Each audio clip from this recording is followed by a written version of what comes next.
পশ্চিম Medinipur goods transport owners welfare অ্যাসোসিয়েশনের উদ্যোগে হোলির আয়োজন করা হয়েছিল ঢাকা ধর্মশালাতে এবং সাংস্কৃতিক অনুষ্ঠানেরও আয়োজন করা হয়েছিল এই দিন।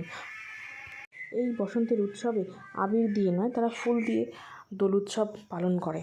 বিভিন্ন রকমের ফুলের পাপড়ি সংযুক্ত করা হয়। এই দিন অতিথিদের বরণ করে নেওয়া হয় আবিরের মাধ্যম দিয়ে। আসুন দেখে নিই বিস্তারিত।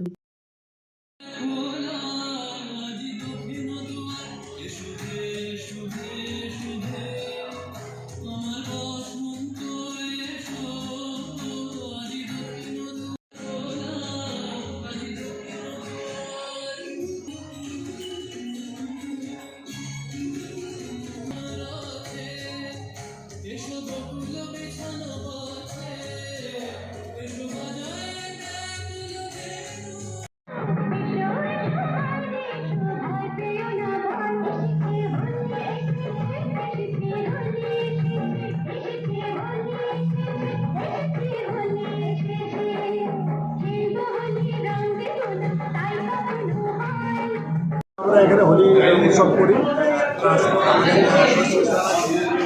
কোঅর্ডিনেশন কমিটি যেগুলো আছে কলকাতা ডিস্ট্রিক্ট সবাইকে নিয়ে আমরা করি। এবং হোলি আপনি জানেন মঙ্গলবার বুধবার হোলি, সেই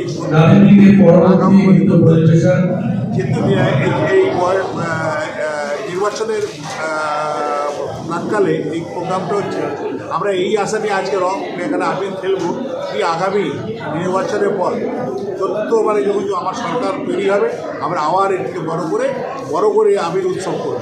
এবার বিশেষ চমক হতে চলেছে, হয়তো জয়হিন্দ বাহিনী থেকে আপনাকে হয়তো নির্বাচিত করা হতে পারে বিধায়ক টিকিটের জন্য। ব্যাপারটা আগে সবারই ইচ্ছা থাকে, নিশ্চয়ই ইচ্ছা থাকে সবারই থাকে, যারাই রাজনীতি করে তাদের সবারই ইতিবাচক দিক থাকে।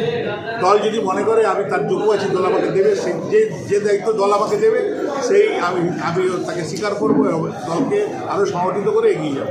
এই দোলযাত্রা উপলক্ষে আজকের দিনের জন্য কি বিশেষ চমক রয়েছে? দেখুন, দোলযাত্রা আজকে এসআইয়ের একটা লিস্ট বেরিয়েছে, মারাত্মক কনফিউশন আছে তাতেও বলছি আমরা দিদির দূত, দিদির সৈনিক, আমরা সঠিকভাবে লড়াই করে এবং দিদিকে 250-এর পারে আমরা নিয়ে যাই।